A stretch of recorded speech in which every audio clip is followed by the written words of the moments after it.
Ohayo gozaimasu! Let's officially start. Ohio gozaimasu. Davis Yasuda. So, Davis and I met on a Skechers shoot. We booked a really cool commercial together. Actually, not that long ago. I think it was less than a month ago. But the commercial's coming out in, I want to say, like another month or two. And so that'll be exciting to see. There were 9 of us booked on that shoot. So that was pretty exciting. One thing I did notice is you and I were the only Asians booked. So they got that part of the commercial covered. Diversity hires. Oh, yeah. You know what? I'll take it. I know. I'll take it. Speaking of which, so you're 28 years old, if I remember correctly. Correct. 28.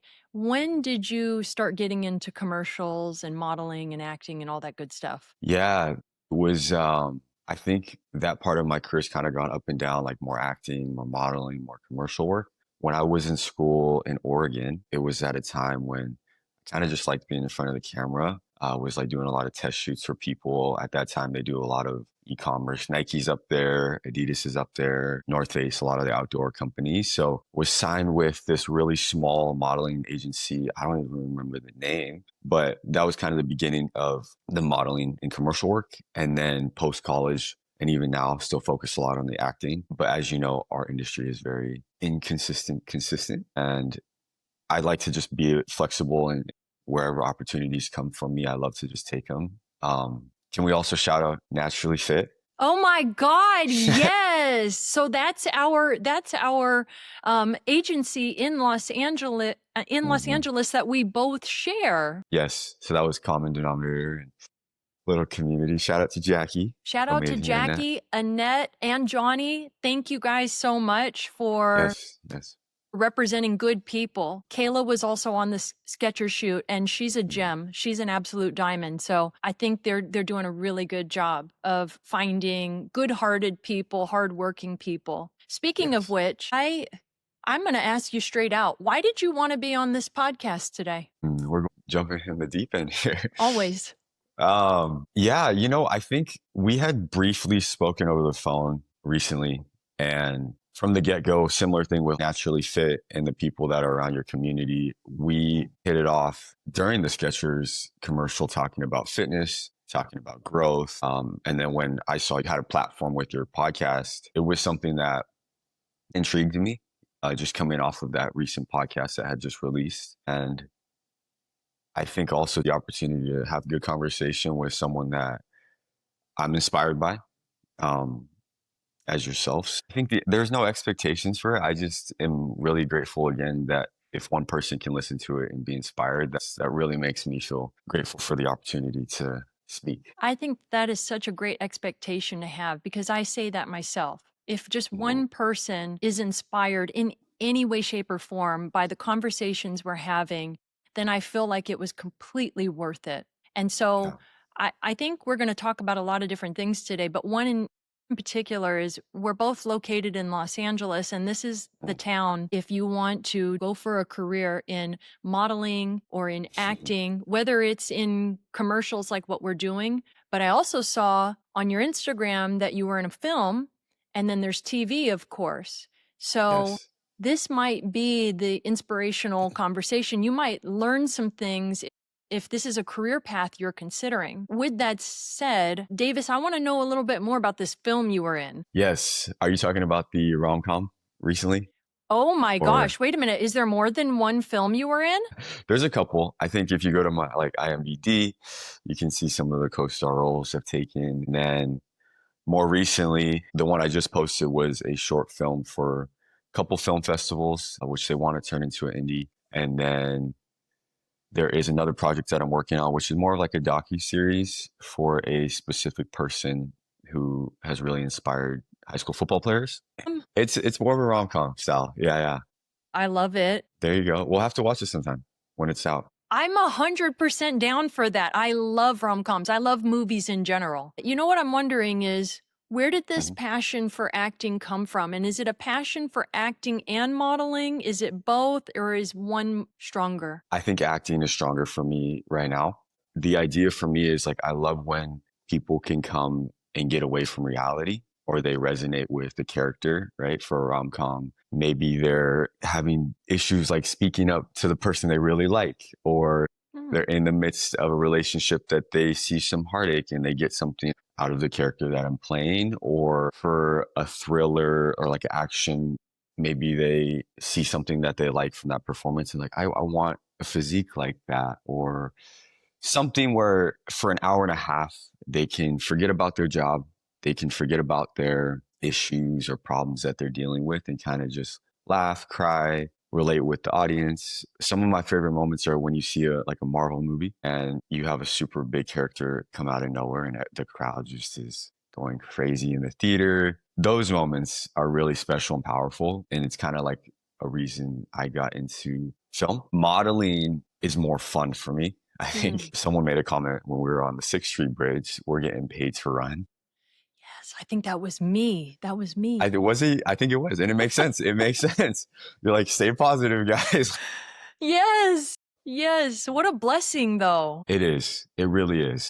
And I always try and remind myself after I'm done with the shoot, regardless of how the day went, just how lucky and grateful I am to get paid to do that, which eventually will be on a TV spot or on YouTube for people to see. I'm, again, just very grateful for those opportunities. And I think that's why it's hard to say which one I like more. Yeah. Well, but because I like them all. you can like both.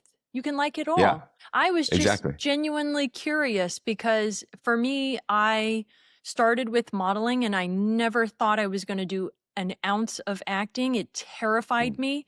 And I refused to learn any kind of scripts because Yeah. the pressure with memorizing lines was so daunting and overwhelming. And what I discovered in the last 15 years of doing this is that I need to do things at my own pace. Yes. So if modeling feels appropriate for that time, then modeling it is. I don't know how it was for you, and I'm very curious, but the first 2 years of me being represented by an agency in San Diego, I did not book one job. I did not book a job until 2 years later. You think that's quick? Oh, this is so refreshing to hear. It's funny because everyone's journey, you start being on set and everyone's like, I got this 3 months in, or I got this 5 years in. Right. And for me, maybe there were smaller projects in between, like a big booking, but 2 years in the grand scheme of thing of however long you're going to do this, to me sounds like it was worth 2 years of getting to know, getting practice. You're right. I always tell myself, I don't know if I would have wanted to get the yeses early on, purely because I didn't want it going into my brain about, and that's me because it wasn't smooth sailing in the beginning. But looking back, it's built a lot of resilience for me to continue, even coming off of a Skechers and then I did Dr. Pepper the day before. You didn't tell me that. That's awesome. I think we talked about it, no? No, we didn't. You told somebody else because that's a big deal. Yeah, so that we shot Thursday Skechers, Wednesday Dr. Pepper. So good. Thank you. But again, it's hard to finish those and you want to keep going. You're like, what's next? Inherently, you're like, all right, we've got some momentum, right? Yes. You got to try and ride that wave of momentum. You do. And sometimes it's not always, you kind of have to take the step back and be like, you know what, it's okay. Let me just take a deep breath and then resettle. And that's kind of where the last couple of weeks have been, re-chatting with Jackie, re-chatting with my theatrical agents, and then having some more real conversations with them about like where I want my career to go. Going back to like your original agent, I was afraid to text them, saying like, me too. Right? There's like some imposter syndrome, like the power relationship. But now it's like, even with Skechers, it's like I hadn't heard back. I'm texting, Jackie, like, what's going on? And they appreciate it because obviously they hadn't heard anything either. But earlier in my career, I'm like, I haven't heard back. I can't speak up for myself. I guess I didn't book it. Right. That's funny because Kayla said the same thing. Yeah. She's the other talent who was booked on the Skechers shoot with us and also represented by the same agency. So that's funny. I didn't have that mentality. There you go. After I do the audition, I have a practice of letting it go. That's amazing. It's been in the works for the last 15 years. So I put myself through some kind of hell for multiple years. For multiple years, I was just like you, where I had imposter syndrome and I did not develop the relationship that would have been healthier and more productive with my initial agency because I didn't think I was good enough. I certainly didn't have the confidence. I had problems looking into the camera. Where I started, number one, I got rejected twice when I first applied to that agency. And on the third time, I finally got it after putting in the work. Because this is a Right. real job, folks. This isn't just like glamour and being a cute face and then things just coming your way. No, this is actual work. You have to work for it. Yes. And that is something that I hope people can relate to as well, because across the board, right, I think they see the commercials, they see the TV, and it's like, okay, you did an audition, you got it. But there is a lot of patience. There's hours. I have videos of hours of me posing in my gym, just like working on poses. What else? Staying fit, obviously, having a strong mental stability or capacity, because it's very easy to let yourself go when you start hearing no after no after no. Yeah, that's Um, hard. yeah.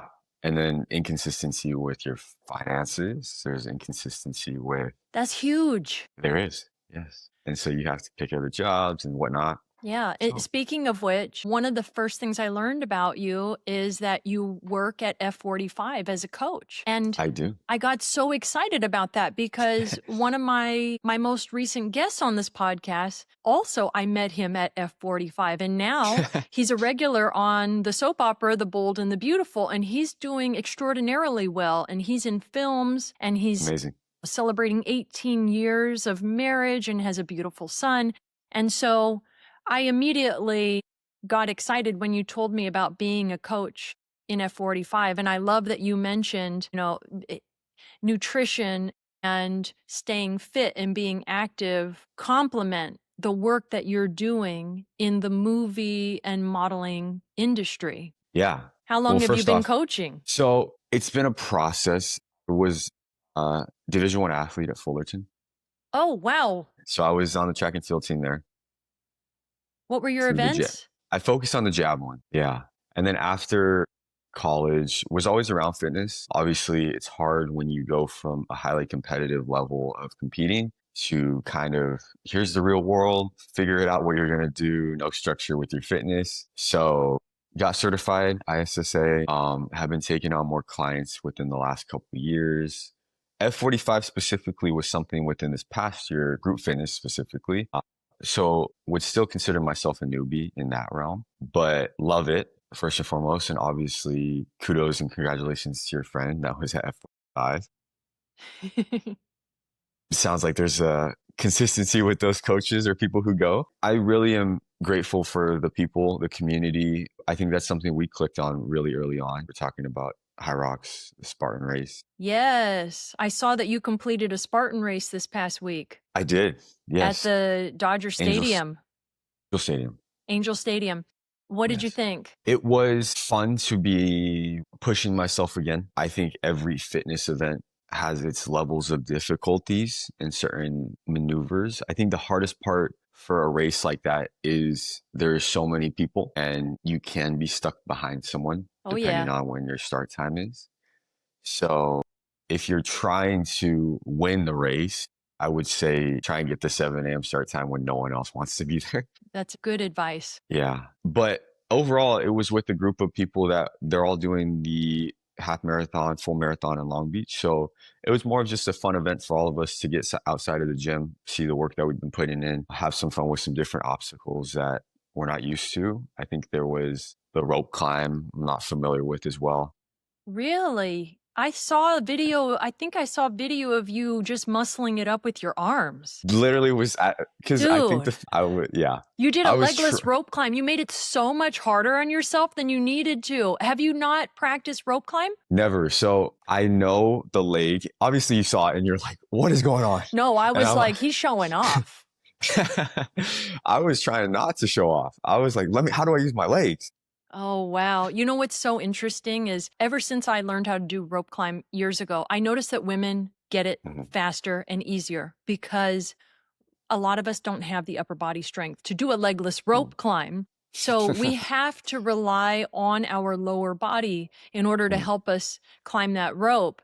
And men, they have a lot of upper body strength in general. They are trying to muscle it up yeah. instead of relying more on that technique where they use their legs. Yeah, and I have noticed that. Like when I've watched the females in the CrossFit Games, they technique wise are super sound. Oh, yeah. When they look like the worm kind of crawling up the rope. The only thing that went through my head on that specific one was that you only had to get up once. So I tried to get my leg in that position from the start, and I was like, I don't know how to do it.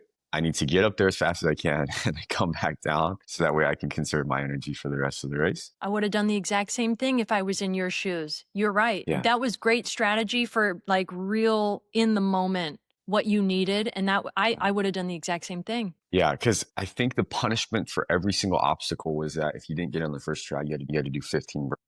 15, they cut it in half because it used to be 30. That's BS. I think it's 30.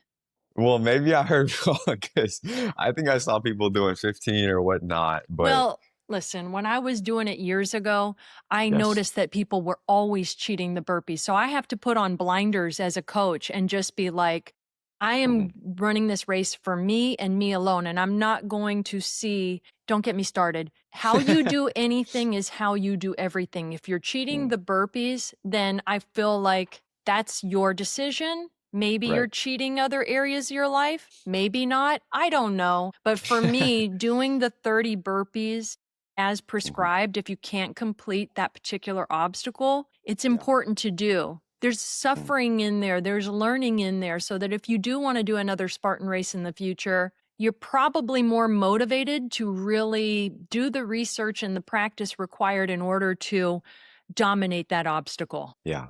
Which Spartan have you done, or where have I've you? done all three, and I've done Mm. multiple of the sprints, but I've also done the super and the beast. And the Oh my beast was gosh. a beast. I got calf Yeah. cramps that crumpled me to the ground and got me crying like a baby because they were so excruciating and the dehydration was so real. It was Yeah. not fun, but I finished it though. I did what I needed to do and I got it done. I Nice. was wondering, you made a comment. You said, listen, if you're trying to win the Spartan race, you might want to Hmm. show up at 7 a.m. when not a lot of people are motivated to get up that early. Were Yeah. you trying to win that Spartan race? I think originally when we had signed up, this may be my ego, but when I had looked at the finished results, they go by the age range. We did collectively take it slower as a group, and I really appreciated that just because it was our first time. But I came in 50th out of three something without really pushing the limit. Wow, that's impressive.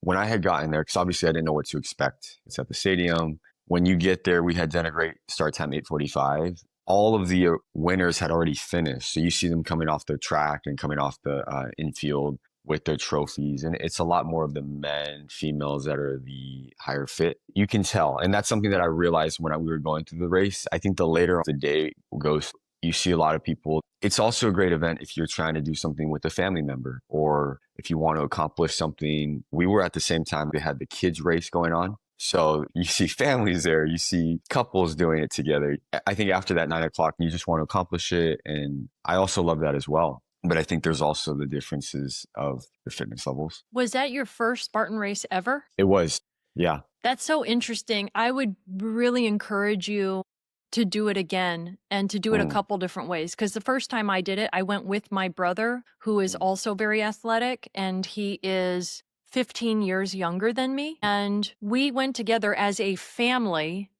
and okay. dude took off so hard when we started. I was like, oh, I guess we're not doing this together. That's fine. I'm also fit. And so I went ahead and I did the sprint. He Hmm. finished well before me, but I still did incredibly well. So I went in with this idea that we were going to do it as a family, but Right, then realized very quickly I needed to pivot and we were doing this as individuals. When you do right. it in that way, when you push your body, I wouldn't say that it was fun. I was Yeah. cold. I was so cold and I was pushing my limits and I placed pretty high Mm, and I was proud of that, but it wasn't fun. It wasn't until right. I did my next one where I went in with a group and I had to learn patience and learn to be behind people and be Yeah. okay with that and stick with the group and stick with our slowest member, that challenged me in a whole different way. And I think the funny thing for this race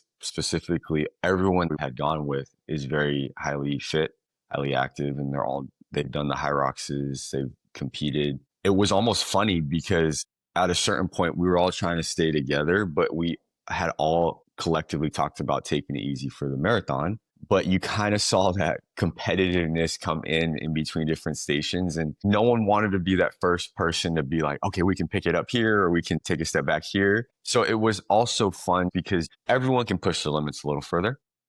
Yeah.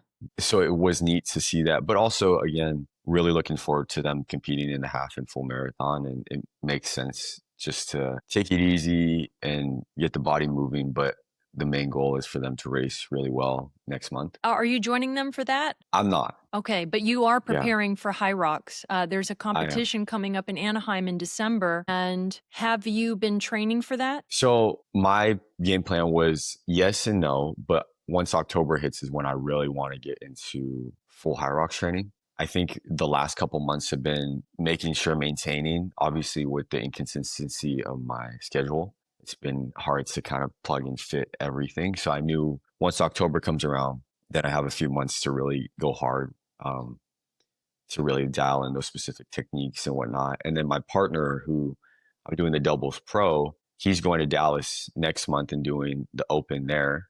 So it'll be nice to see his perspective because he's doing solo.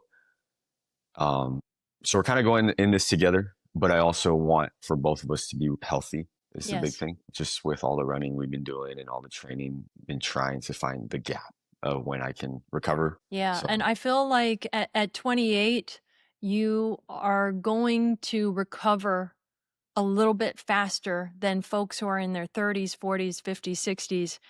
And take advantage of that, but also put into practice now good recovery practices, because it will help with your longevity and set you up for success as you age, because I can already tell you're an athlete for life. for sure. It's you Yes. are always going to have a healthy lifestyle no matter what life throws at you. With that said, I want to jump back into modeling and mindset that comes with modeling, because you and I both had a certain degree of imposter syndrome Sure. when we first started out. How do you overcome that, and how have you learned to be more successful with booking jobs? Is there a certain kind of mindset that's required? Are there certain strategies that are coming to mind? I think off the top of my head, it's an everlasting process for me, first and foremost. I think the older I get every year, the experience helps. It is very imposter syndrome industry when you get into it, because you feel like you go to these castings and everyone either knows each other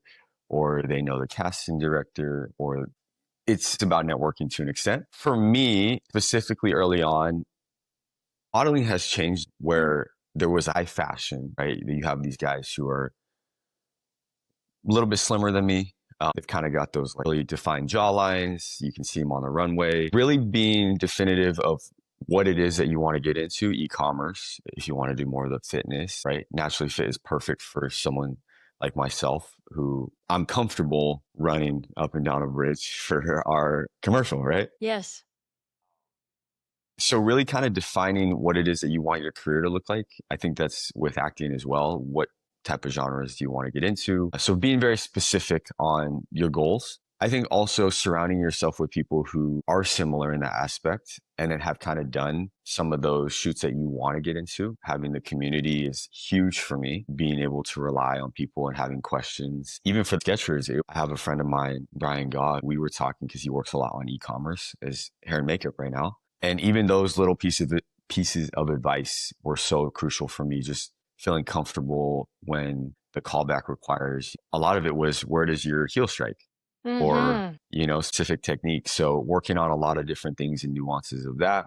But the big thing is similar to how you forget about once you leave the audition. It's very important for me to have that move on mindset. Once you give it your all, there's nothing more you can do. Yes. Right. So just understanding that if you can give your 100% or even a little more, whatever that requires in that room at that time, and then just leaving and saying, it's up to the universe, it's up to the casting, Yes. then how can you not be happy about the opportunity just to be in front of someone else to get your name out there? There it is. Yeah, Maybe being thankful that you even got the opportunity to do the audition in the first place, or and the callback. And doing your best means also being authentic, being true to who mhm, you are. Because one of the issues I fell into early on in my career was I kept trying to mold myself into what I thought they wanted. You know, for sure. when we get an audition request and it says like this character looks like this model or this actress and has this kind of vibe, I was thinking, okay, I need to be that person. Instead of thinking, wait a minute, what part of that character already lives within me? And how can I tap into that part that is true to me? Instead of twisting and contorting myself into something I clearly wasn't. Because the truth is, the folks who are watching those tapes, they can see inauthenticity. They can For smell it. sure. They can feel it. It is so apparent. You can't hide it. They're watching thousands of tapes on Mhm. several different projects. So really, I would highly encourage people, be yourself. Find something that you can connect to with this character that you're going to be portraying and make it authentic to you. Yeah. And I think also there's a reason that people get selected, and it's because of who they are as the authentic person, Yes. right? I think so many times you're right. I've gotten better at this as well. There's always the ethnicity part to every casting. That doesn't mean just because they're looking for a certain ethnicity that you don't have the option. They may have just not thought about that, right? That's such a great So, point. yeah. So I think even being able to tell yourself the personality traits they're looking for, that's me. Even though they're not looking for specific Japanese American at that moment, let me show them why they should pick me, right? Or vice versa. I love So, that mentality. And I'm thankful that you shared that because it's something that I need to be reminded of. I still get into the habit of looking at an audition and it says, okay, we're looking for African American, ideally, or Pacific Islander, but also mm, interested in ethnically ambiguous. And I just immediately think in my head, oh, well, they're not going to choose me because they want African American. That's their first choice. mm, So that's what they're going to pick. And what I'm doing is I'm literally setting myself up to fail without even trying, mm, instead of having the mindset you were just sharing, which is, okay, wait, maybe they just haven't met me yet. Maybe they haven't met Kat Bradshaw yet. Maybe they don't correct. even realize that they actually want me because I'm going to show up in my best way and their vision is going to change based on them meeting me. And the crazy thing about it is that if you do send in that tape, you already are standing out, right? Yes. So immediately the casting director is going to take a second glance and be like, wait, that's different. Just off your appearance. Whoa, I didn't even think of that either. You know what I was thinking you meant is I'm sending in a tape when a lot of people will feel defeated and they won't even submit a tape at all. They'll give up before they've Mm, even gotten started. yeah. And sometimes you just got to take the leap of faith. I really agree with you. I'm more in that, living in that world now where I read something and I go, I'm not sure. But you know what? F it. Let's go. Let me do this. I don't have anything to lose. If Yeah. if I don't try, then I'm 100% going to fail. So I'm Yeah. going to give it the best that I can and then we'll see what the universe decides. I think it was you I was talking to about when you audition for something, do your best and then let it go. Even if you Mhm. don't get chosen, don't try to think or overanalyze why you didn't get the role. A director of a really big commercial told me this once. You might look like the director's ex-wife or ex-husband, and you could be the perfect person for the role. You could have all the skills. You could have the perfect look. But if you Mhm. remind them of someone from their past who they have some negative feelings towards, you might not book. So don't waste your energy trying to overanalyze why you didn't book something. Yeah. No, that's a great example. And I hope more people can realize that as well, because they're human at the end of the day. We're human at the end of the day. So just as much as you're thinking about it, they're thinking about it twice as much because their job's on the line. They may be having a bad day. As you start to get more in the industry, you see commercials you audition for and you see the person who's gotten it. sometimes you're like, that actually wasn't me. That's perfect for that guy, right? So at the end of the day, there's so many tangibles that you don't have control over that it's honestly better for your mental health to just forget about it once you're done with the audition. And then if you get a callback, that's a whole different story. But you're beating yourself up over things that you have no control over. And you really just should be focusing on the process of being authentic, like you said, giving your best performance, and then just being a good person. Period. When you said that the callback is a different story, meaning like we're going to let it go with the audition, we're going to do our best, and then we're going to let it go. But with the callback, that's a different story. What did you mean by that? I think the callback is another opportunity. When I talk about the callback, we're not in the audition phase anymore. You're not in the casting office. For us, we were at the Sketchers warehouse. It's a more selective group. So now you have even more opportunity to bring who you are as a person out, right? Yeah. Because you're meeting with the people who you're going to be working with for however long. That's your time to shine as a person versus that initial audition is more of that performance based for who you are as an actor or model. But again, a big thing for me is the relationship building. We obviously built a relationship on set, and it's just actors and actor or models and models. But even people behind the camera, right? They have a lot of opportunities to help your career. You brought up that you had worked with Skechers previously. Yes, I did. I worked with them last year and it was fabulous. And we're not saying that's the reason you got booked, but the same person was on the set that we were with recently, right? Yeah, the one of the directors on set was the one that I had worked with last year. He told me that when he saw my picture, he's like, "Oh yeah, you got to hire her." And that he would not have done that had we not had a successful experience last year.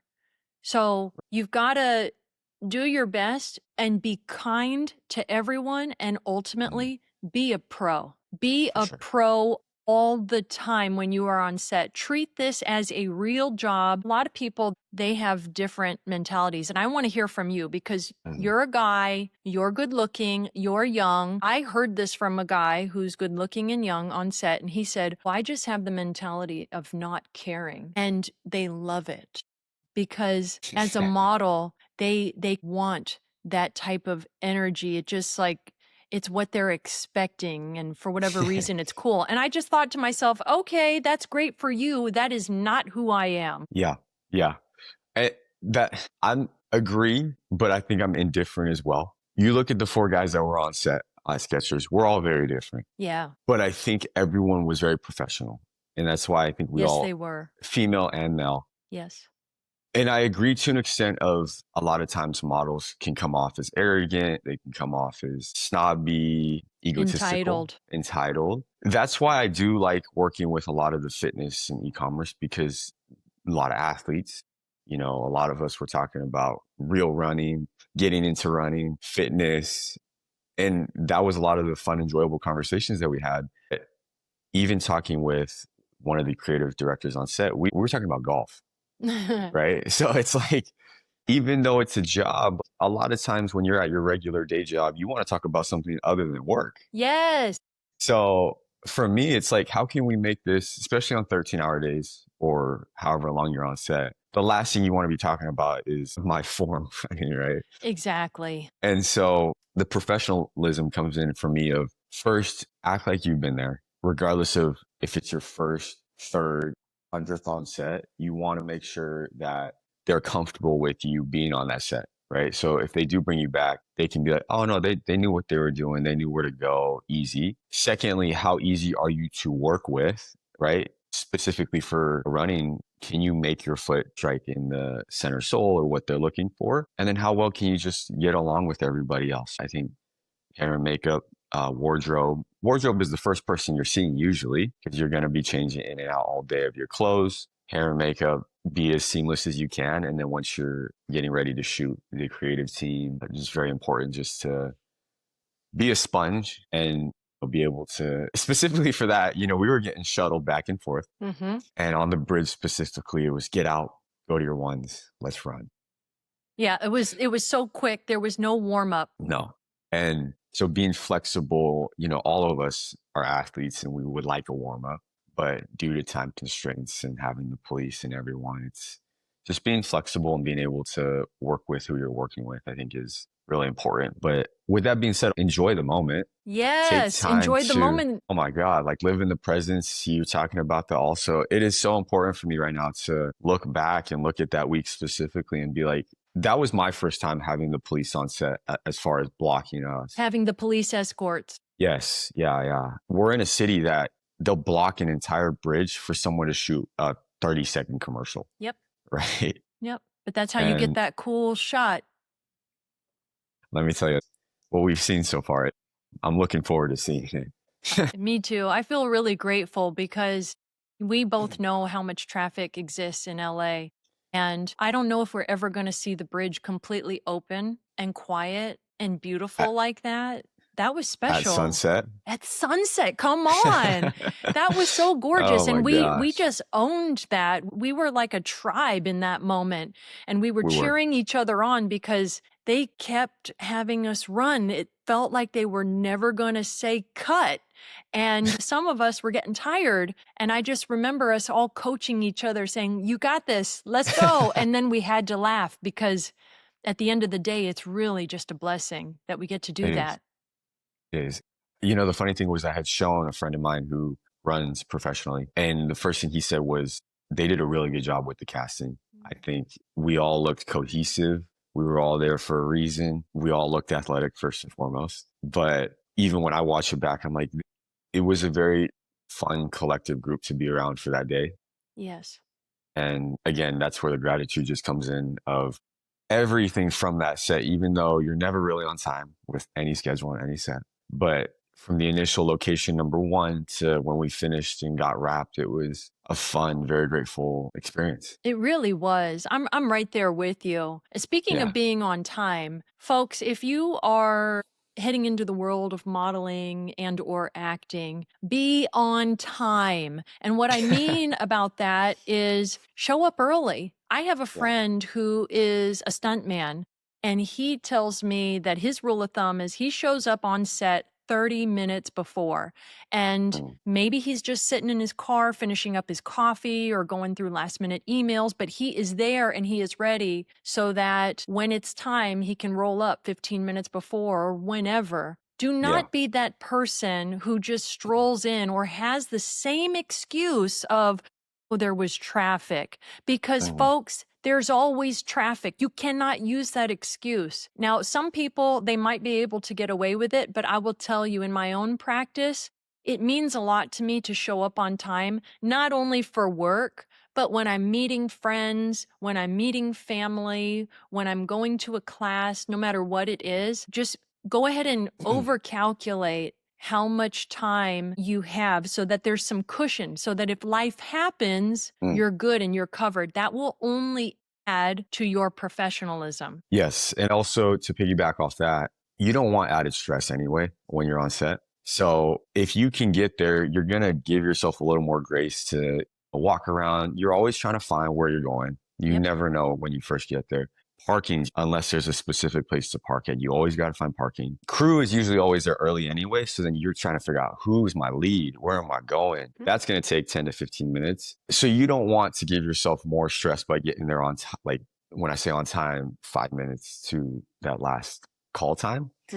But it does make a difference. It makes it easier on the crew. One thing also that I've learned is specifically for auditions, if you get there early, there's maybe a chance that you get seen first. Yes. And then you can get out of there. Yes. Because otherwise, when you're going to that initial audition and they're seeing 300-400 people a day, you're usually waiting, even though they're like, be here at 11, you might not get seen till 12, 1 o'clock. Yes. And if you have to be somewhere, well, then you got to figure out more things and then you can't be present in the moment of what you're focusing on. That's it. You have more added stress, and that might come through in your audition. Right.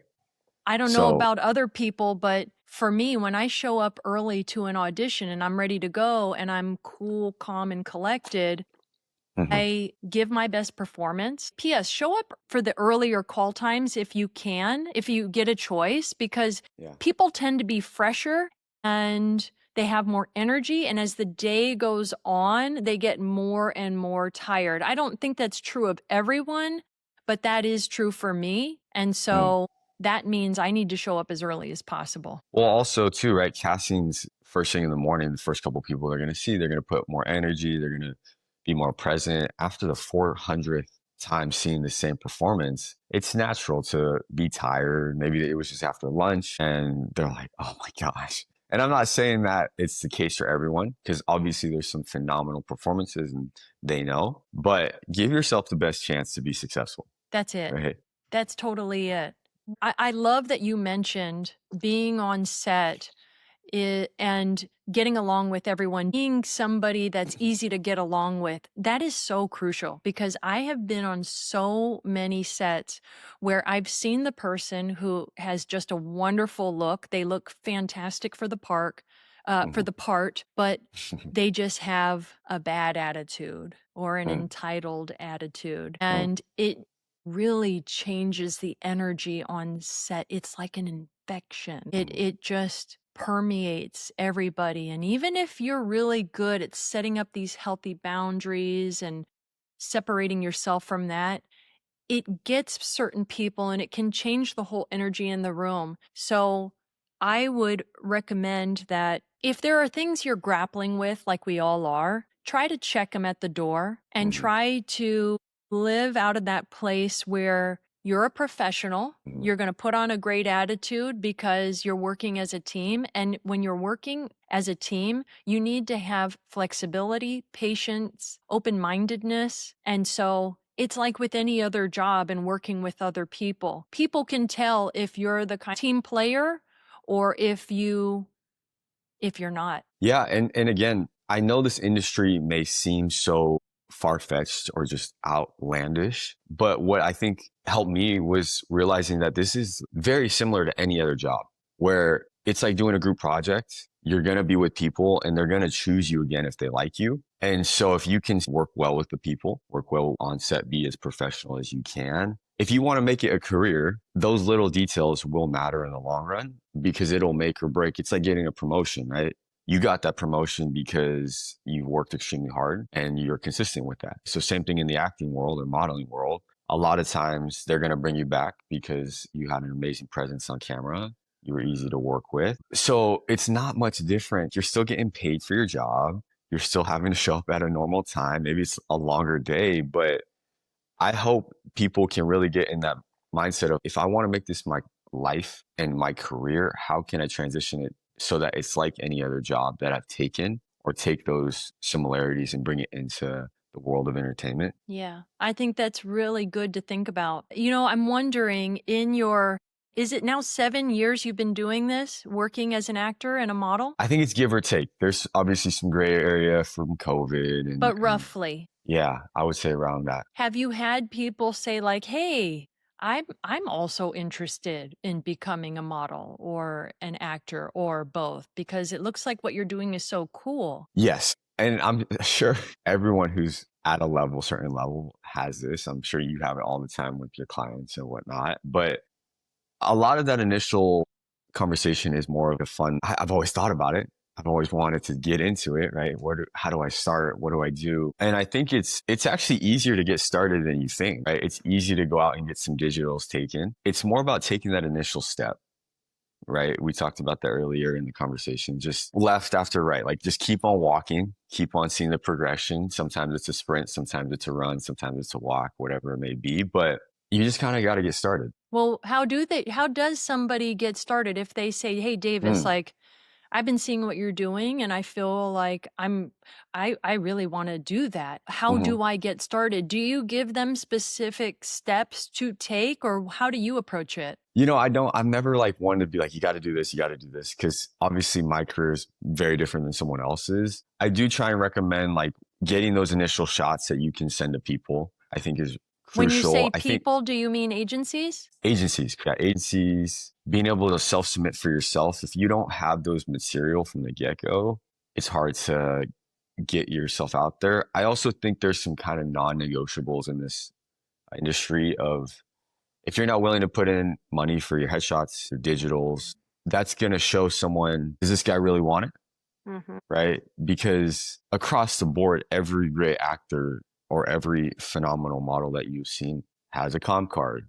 They've gotten their agent because they either gone in person for an open call, or they've sent their material to them. I think those kind of non-negotiables are things that really show me how dedicated you are or how serious you are about being in the industry. And then from there, you can kind of play around and work around what you want to do and where you want to navigate. But I do always tell people, even if you're just getting started, go just take a headshot outside and so you have something. Like with an Or iPhone? I'm okay just to get started. I always think it's okay. Like if you're going to hop on backstage or just trying to get some experience as a background actor or just be on set for something. Well, Backstage is a website for actors where they can self-submit. Okay. I'm not on there. I know of it because I think I maybe submitted for one job through an agency, but I'm mostly on casting networks. Yes. And I never self-submit. I only do submissions through my agent. So my agents are submitting on my behalf. Yes. It has But not you're always been that fortunate. way. Yes. And that's what I was trying to get to too, is that we're fortunate to have representation. Yes. Not when you first get started, it is normal and it's okay to be pushing yourself to self-submit because you need that experience. And again, it's like any other job. You need experience on your resume in order for you to get to that next level where you want to go, whether it's being represented. It's that trust factor with someone understanding, I trust you to represent you, or I trust you to come onto the set, that the production in itself is going to pay you a good amount of money. Why would I give someone that doesn't show me any headshots or reel or whatnot, right? Everything is about giving yourself the best chance to succeed. I agree with that wholeheartedly. And I think I really loved you saying the part about if you're serious about this, you are most likely going to make some kind of financial investment into this career path because there's a lot of folks who want to get into this and they're not starting off rich. Not at They all. have so many bills to pay and money might even be a stressor in their lives. And so you make a great point about getting professional photos done to add to your portfolio so that you can either submit them to agencies, not one, but multiple. I initially submitted to over 20 when I was first starting out. And you're lucky if you get one bite. And you can also get onto websites like casting networks or Backstage, and you can pay to self-submit, meaning you don't have to go through an agency. You can submit yourself if you have the proper materials to submit, but that includes sometimes having professional headshots, having a commercial resume, and having a comp card. But these are things that an agency can also help you with. I'm glad you're mentioning the investment because that is not the path I took. I told myself that I am not going to pay for headshots in order to start my modeling career. Interesting. Tell me, what did your beginning look like? My start to modeling began when I was 30 years old. And there was a website back in the day called Model Mayhem. And it was a place where you could connect with models or photographers or videographers. And you basically were agreeing to do test shoots. And that's a great way for everybody to build their portfolios. So I got on there and I had some photos that I probably took myself, some digitals, and that's how I grew my book. And I told myself I would do this for the course of 1 year, getting lots of different styles of photos. And that's what happened. And on a sticky note, I put, I'm going to get my first paid modeling job in exactly 1 year. And I put the date on it. Nice. And literally the day after, I booked my largest modeling job to date. I actually have not been able to surpass it, and it's been 15 years. And I need to somehow get that type of energy going again. I booked that job on my own. I negotiated the rate on my own without the help of being represented. And so I'm not sure how I was able to do that. Well, it sounds like you manifested it. That's true. You're right. It sounds like you might need to get another sticky note. Oh my God, I love you. I love you. I have sticky notes. I can totally do that. Okay, keep going. I had done a film early on in my career and it was still handwritten checks. I changed that number to a crazy dollar amount on there. And it's been in my wallet ever since. But it was a reminder to myself that I could be paid from an entertainment production company for your talent as an actor. And it's doable, right? And so it's just a little reminder, small things like that for myself that keep me going. Similar for you. It's like you physically wrote down that this date a year from now, you were going to book whatever project you did. My And first modeling job. first modeling job, and it came to fruition. Yes. And the thing about it is that subconsciously, just the fact that you wrote it down, you now have it in that process of, all right, this is something that I'm really trying to commit to. And whether you knew it or not, it worked. Yeah, I was really surprised. I'm even more surprised that now that I have 4 different agencies, I have not been able to top that number for a single job. And so I think I need to revisit the sticky note and realistic expectations. I'm wondering, with the check that's in your wallet, is it in there today? It's in there too. Yeah. Can you share with us what the number is on it? Yeah, I think I want to put it at like $1 billion.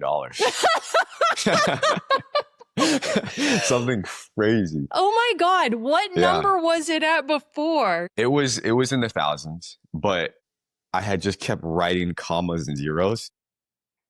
Wait a minute. Gradually over time, or did you jump from thousands to billions? I went straight after I got that, like within a month of that check, and just literally nothing else is written on there but the billion. Let me ask you this, because I don't know many actors and models who make $1 billion. I think that manifesting is so powerful, and I totally believe in it. And I feel like we have to do our part. We can't just receive. We have to give. We have to work for it. And what I teach people is we've got to be realistic with our goals. We can dream big, but let's also be realistic. Is there space to consider, like, instead of making thousands of dollars, because we already achieved that, can we just increase that a little more gradually instead of jumping right to $1 billion? Let me tell you my mindset on this. Okay. We'll talk about this if you agree. Something I tell the beginners is, from the get-go, know what you're worth and have that idea of shooting for delusion, unrealism. Because yes, you're right. The amount of people that billions is a crazy number. But even if I get close, because you're right, grateful to be getting paid thousands of dollars to shoot a project. But I want to continue to keep pushing myself, because I don't want to settle right now. And this is another thing when it comes to manifestation, is that even though that's in my wallet, once I write it, I try and not look at it again. This is written down for me. Now, what are those tangibles every day that I can do to get to where I want to go? So yes, the realism part is, can I gradually work my way up to it? Yes. And we are making more and more money for more projects. But I like to be a little delusional in the idea that I can make it. Like, I'm looking at my vision board right now, and I have like... You have a vision board? I do have a vision board. Oh my God, I love that. So on there's, I have the Paramount Arches. One of my goals is to do a Hallmark Christmas movie. That's realistic. That's right. Yeah. I have a picture of, I love fashion, so Pharrell is one of my favorite designers. Oh, nice. I have a cross on there. I have the Statue of Liberty, because I see myself being more bi-coastal. What else do I have on there? I have a picture of the Netflix end. I grew up Buddhist, so I have the Dharma wheel on there. Okay. A picture of my family. I have a picture of money on there. I have a picture of some random group of people spending time around a dinner table, which is good conversation, relationships for me. There's like a picture of a monitor, like those from Video Village. Those are the sets that I want to be on. And then on the back of that, I haven't looked at this since I've written on it, but I write the goals. And then every year I look back on it, because I keep all my vision boards from when I started them. And occasionally I'll go back and see, wow, I was thinking kind of small back then, or it's amazing to see where I've come, right? Yeah. And I was doing the sticky note thing for a while too, like in small mantras for myself right next to my desk. But it is so powerful, and you've seen it because that was your very first. You had no experience, anything of how just writing something down a year later can change your life. Absolutely. Right. Absolutely. So, It opened so many doors for me, not only in the modeling world, but to know that I can advocate for myself, and I can know my worth, because they had offered me a certain amount and I said double it. And I didn't see, and that's you think I'm crazy. You're like, I've never modeled. I need to be a little more crazy. I like that you're embracing your delusion. I don't need to go off the deep end. I'm so regimented and I'm hyper disciplined, but Mhm. I think living in that world and the word crazy doesn't resonate with me, but maybe something like a little bit more miraculous. Miraculous. I love that. Yeah, Yeah. miraculous. I'm thinking of your vision board because after that sticky note, I started to religiously make vision boards. Mhm. And it's so interesting. And I don't know if this is true for you, but a lot of the things that I put on that vision board all come to fruition. They all come true unless my desires change. If I have Mm. something on there that I think I want, but inside of me, I'm like, Kat, that is not actually your true goal. You're saying it is a goal and you're saying it's something you want, but you know deep down inside that's not something you want. Those things tend to not come through. Yes. Yeah. And that's something I'm learning the more I grow as well. It's something that the path that you think it's going to be usually doesn't tend to work out like that, but it will work out the way it's supposed to for you, even though it may look different than your vision board. And another thing that I'm trying to work on too is telling myself that things do work out. Like they always work out, They really do. right? And with time, even if you're going through something that sucks so bad right now, it will get better. And another thing is even in those bad moments, looking for something positive. Because even if you're going through the craziest of craziest situation, there is always something that you can look back on and be like, whether it's you have a family or it's you have a place to live or just as simple as like, I ate today, Yeah. right? Because bad things happen, but Challenging things happen. challenging things, right? So those lessons that you have to learn, and usually you have to learn them when they're the most necessary. Oh, yeah. So understanding that that situation that you're going through is a lesson for you so you can grow is something that I'm big on as well. And that comes from wanting more. Hmm. Like you're putting yourself in positions to grow, but it's not a straight path and growth isn't just like, here you go, here's the key to the door. It usually comes with some way of finding that key so that you can get to that door, Totally. right? And it can be very messy and uncomfortable. Sometimes there's multiple doors. Sometimes there's multiple keys that you have to try, right? Oh my God, yes. And that's where you just got to keep either plugging away and trying at it, or sometimes it's the idea that that door wasn't meant for you, That's it. That's it right right? there. The word I've been using frequently in the last few weeks is we got to learn to pivot. So Pivot. pivot. And oh my God, it's reminding me of this Friends episode right now. Anyways, just know that if you had a clear idea of what you thought you wanted to do and how you were going to do it, and then the world decides, no, we're going to shake things up because Mhm. that's how we work. And like you said, those challenges are there as opportunities for us to grow and to become better people, stronger people, wiser people. You've got to be able to pivot and go in a totally different direction and be okay with that. And I think that requires flexibility. Of course. So on your vision board, you've got money, you've got Buddhism, you have the cross. So I'm assuming Mm. Catholicism or Christianity, something like that, or Yes. just So God, I would say right now in my life, it's more just faith faith. in God. Okay. But I grew up Buddhist, and then my parents actually sent me to a Catholic high school. Okay. So religion has always been a part of your life. It has stronger now than it was when I was early 20s or teens, but it's given me a sense of purpose. And it's also given me in times of trusting the process, it Mm-hmm. gives me something to rely on a little bit. Yeah, that makes perfect sense. So yeah, faith. So we have faith, Hmm. money, and we have a lot around making it as an actor with the monitor in Video Village and Yep. the Statue of Liberty. And you have a picture of people at a table in community and having those Mhm. conversations, and you have a picture of your family. Is there any desire to have a romantic partner? I think that also changes.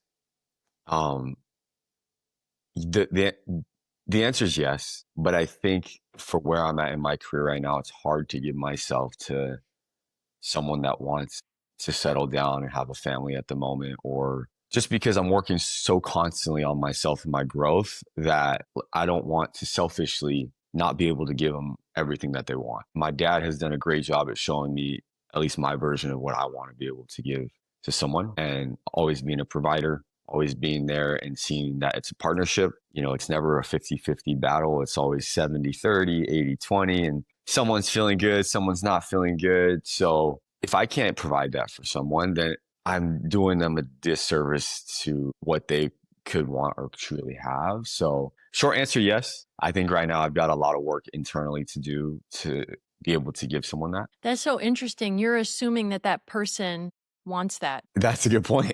Yeah, that is a good point. And see, that's something again, that's something I have to work on I'm just because throwing it out there because you didn't mention that throughout the entire Mhm, podcast and on the vision board, which is something you look at all the mhm. time and you're working on. And it's totally okay, by the way. Yeah. I'm just curious because I know that most humans want some sort of companionship in that way, and it can really add a lot to your life. But I thought it Mm. was interesting that you said you're already assuming that they want you to be the provider. We're in 2025. Why can't she be the provider? Why can't you all That's provide right. together? Why doesn't she Right. have as an active and bustling career as you, where she Yeah. only has certain amount of time for you? And when you guys do come together, it's quality. And I love that. Again, I think there are aspects of that too where I agree wholeheartedly. I think it's just going back to the way I saw my relationship with my parents, and they do a great job at balancing each other. Um, and I would love for someone to be just as driven, just as go getter. I think it's just, I would like to give them the opportunity if they say, I don't want to work now. It's okay. I mean, that's very admirable, and I'm not going to complain about that. But that's so interesting that you're saying this is what you saw your father did, what your parents Yeah. did. And so that's what Yeah. you learned because that's what you were exposed to as a young man and as a Yep. child. If that's something that you want to do, then fabulous. And if you feel Mhm. fulfilled, that's ultimately what matters the most. Let Mm. me just ask you this. Do you feel fulfilled? Are we talking about as a whole right now, or just in life, or? I know Mhm. where you're at, you're with your career goals. You're working Yeah. hard so Mhm. that you can propel your career and essentially become a star because that's what we're talking about here. Do you feel fulfilled in the course that your life is taking right now? I do. I think short answer is yes. Like I love every moment. There is a lot of challenges that I face, but I always remind myself it's because I continue to push the boundaries of what I can do. It's kind of going back to like a fitness thing, right? Like if you're going to hit a PR or if you're going to lift heavy, there's going to be some sort of resistance in that. Yeah. And a lot of it comes from the mind of I've not touched this weight before. Even if it's 5 pounds, 2 pounds, when you pick that weight up, you're like, oh my gosh, it's 5 pounds, 2 pounds heavier, whatever. But same thing in my life. It's like I'm always constantly pushing for the uncharted territory. So I don't know what it looks like. But again, it's taking that initial step of saying that like it's either going to be growth for me or it's going to be a lesson. I don't really look at things as a negative. I try so hard to work on the idea that you're facing this for a reason right now, and it's going to help you in the long run. And it goes back to I'm grateful I didn't book it early on in my career, right? Because maybe I would feel a little more entitled or maybe I would feel, right? But it built that resilience we were talking about that it allows me to keep showing up for myself. I do a lot of work with like journaling. I have it right here. That's so awesome. But even looking back, I have journals from when I was in high school. And every time I go home, what was I thinking? Right. Yeah. And to see the detail of how my life is transcended, again, I've had big dreams my whole life. When I was doing track and field, it was like go to the Olympics. Or when I was in high school, it was go to this university or something. I've always wanted the highest level of achieving for myself. Seeing how detailed I am now versus when I was 21 or 19, 17, whatever it may be, it allows me to kind of spit my thoughts out onto paper. Same thing that you did with that sticky note. Hmm. So, again, it's the delusion for myself, but it's also allowing myself to see where I'm at in certain periods of my life. I love these practices. I don't know many men in particular who are journaling in the way that you are and for as long as you have been. I know Hmm. some, and the ones that I do, they're really successful, by the way. Mm, and having a vision board and being conscious of creating a community and surrounding yourself with individuals who are of that same mindset, ideally. All of these things, the more I learn about you, Davis, the more I mhm. realize this guy is going to be successful in all the Thank you. ways he wants to be successful. I truly, truly Thank you. mean that. I think I'm good at spotting a success story. In fact, I Mm, know I am. And I mm. know you're going to be successful. Thank And you.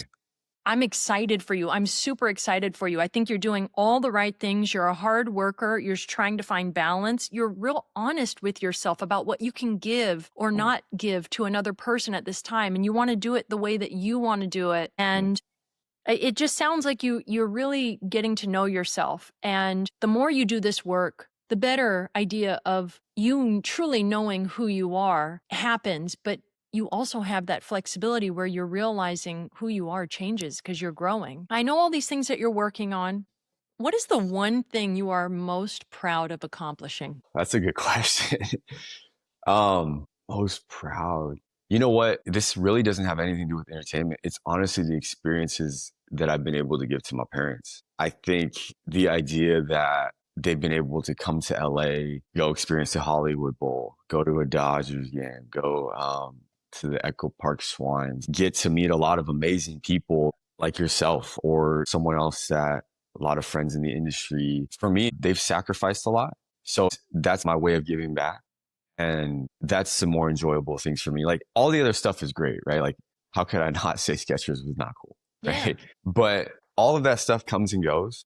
And I know that both you and I are going to continue to do even bigger and bigger projects. But I think the thing that always reminds myself is like the family aspect of it. They've been supporting me from maybe not day one, but haven't given up on me as a person and being supportive when I need someone to talk to or just giving them those experiences that they didn't have when they were a child. And obviously, being a parent changes your life tremendously. Mhm. So, trying to give them those small moments of the experiences that life offers, I think, is the most enjoyable for me. I can tell you were so authentic in that response. And that response only makes me believe more how successful you're going to be because we need more people like you in this world where Thank you. it's not all about the money. And yes, the money is necessary for a lot of things and it's Mhm. nice for a lot of things, but it's not the end all be all. It's not the reason why we're alive and why we're Mm. growing. I love that you paid gratitude to your parents. That's the real stuff right there. It is, yeah. I think also the relationships that I create in my life right now, right? I'm sure you do the same, but you're intentional of who you give your time to. Absolutely. Yeah, yeah, especially in this industry. That's important for me as well. Of I love my alone time because when we're on set, it's very give, give, give, give. But there needs to be a balance of that, right? Yes. The more you grow, the more you're gonna have opportunities. It's very easy to let that consume your life. And you see people fall off the trail sometimes, fall off the railroad. That's why I have the dinner table with the people. It's a generic thing because those people at the table are always changing because I just love meeting and learning. Your story in particular, you lived all over. Mhm. We were talking about your trip to, I forgot what dish you were eating. You were like, I don't know if, Horse intestines there in you go. You know exactly what Mongolia. I was talking about. Yeah. And I have yet to experience that, but I'm living through you right now. Yeah, you can live vicariously through me on that one. You don't have to actually do it yourself unless you want to. Exactly. Yeah, no, I'm okay. But things like that. We were talking about travel on set and we were talking about fitness on set. It's so amazing because actors and models are so unique already to hear everyone's story. Another thing that I remind myself is yes, there's traffic in LA, but I didn't come from San Diego. Demetrius came from San Diego. Yeah. And it reminds me, I'm fortunate. This was my backyard. We shot in Arts District. So just little things like that. It's amazing to see the dedication with some of these people. And everyone on that set was super dedicated. 100%. They're all going to be successful and In their way. in their way, right? And that's the uniqueness too. Like we're all so different. But again, you can tell, I think the older I get too, it's same with you. You gravitate towards people who have that mindset, right? Oh, That yes, I like do. that go-getter. And that can be in whatever you want, but being a go-getter is being a go-getter. So you can see very early on who has it, who really wants it? Again, it goes back to that initial when people ask, how do I get into it? Mm-hmm. I usually ask, well, what have you done? Mm, Or have you done anything? Because then it gives me a good sense of like, if they have taken a headshot on their iPhone, at least they're trying, right? right. The intentional part with everything in my life is super powerful. And then just the resetting of having those outlets like the journal or the vision board, or for fitness is a big one for me to let loose and fail in the gym. Putting up weight is a great way to let off steam because I'm a little more mentally stable when I'm working out and sweating. Yeah. So Yeah. just finding those things for you. Working out is a form of my therapy. Something came to me, and this could be Mm-hmm. helpful for folks who are interested in pursuing, a career, because that's really what it is. I don't know many people who make it in this industry without having that mindset. If you're thinking you're just going to start booking jobs and not have to work and not have to deal with disappointment and not need thick skin, think again, Right. because it doesn't typically work that way. I'm sure there are some outliers, but Davis and I are not the outliers. We had to work for it. If Yeah. you have questions about how to get started, I encourage you to get online, because we have the luxury of being able to do that, and find Totally. out what it is that you need to do. Whether it's having photos taken of yourself with your iPhone, get a tripod, put it on a timer, start practicing poses, start networking, start researching agencies online. Find out all the stuff that you can before you ask Davis and I and any other model or actor, okay, what do I want to do? It sounds like a great job. I appreciate that, but it's also you show where you're at with your seriousness, with how prepared you are when you come in with these questions. Of course. Yeah. That was just one little tangent. I'm done. Now, now my question for you, bringing it a little bit lighter. Yeah. Davis, what else do you want to share? What's the one message you would love to get through to the folks who are listening to our conversation today? You've had some pretty good questions today. I'm going to tell you that. Be patient, have some grace. Your career doesn't need to look like someone else's. It's not going to look like someone else's. And once you're okay running your own race, you'll give yourself more opportunities than you think, because now you're not forcing the subject of I need to book, I need to book, I need to book. And now you're looking at it as when this opportunity comes to me, I'm just going to give it my all. So patience is a big one. Find community that you trust.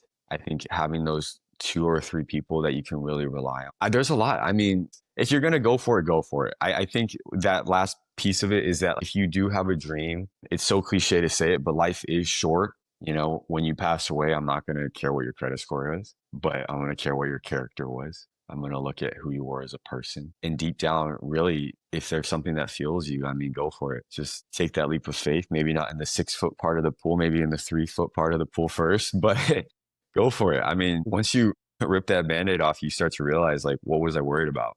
Right.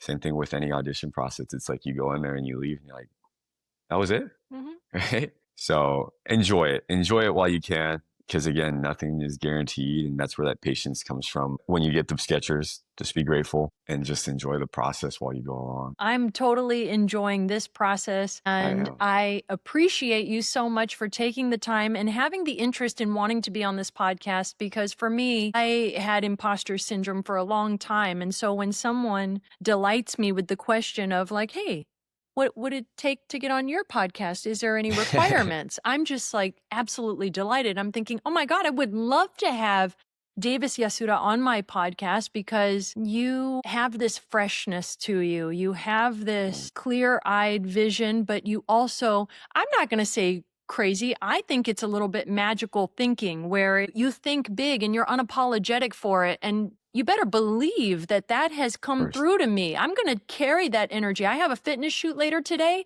and I'm going to be The star. The star. well, I'm gonna take that energy that you are talking about, the Davis Right. star energy, and I'm gonna make Cat star energy. There you go. And can I just say too, like, thank you again. As much as we've talked about myself, it goes vice versa though. Right away on set, I think we clicked. As excited as you are, I'm just as equally excited for, you did the swimsuit recently, you did the fitness today. Like, I think we both are gonna go far. I'm excited to see you at HYROX maybe.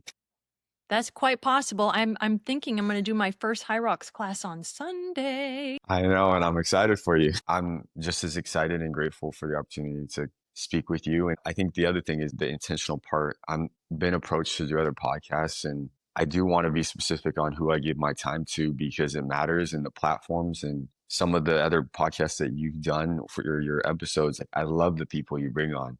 And I think it's I really appreciate you saying that. yeah, and again, like there's that consistency and I just wanted to be a small sliver of that. So Well, you're a again, thank big you. sliver of that. You're going places, and I'm going to have you back on the podcast after some time has gone by and you've Yeah. accomplished some of those goals, and you look back and you're like, "Oh, really? That that was so small." Because we're all the way up here now. But anyways, Davis, thank you. You are so delightful. I'm really happy that we met on set and that we made a genuine Yes. friendship. Thank you. Yes. Thank you, Kat.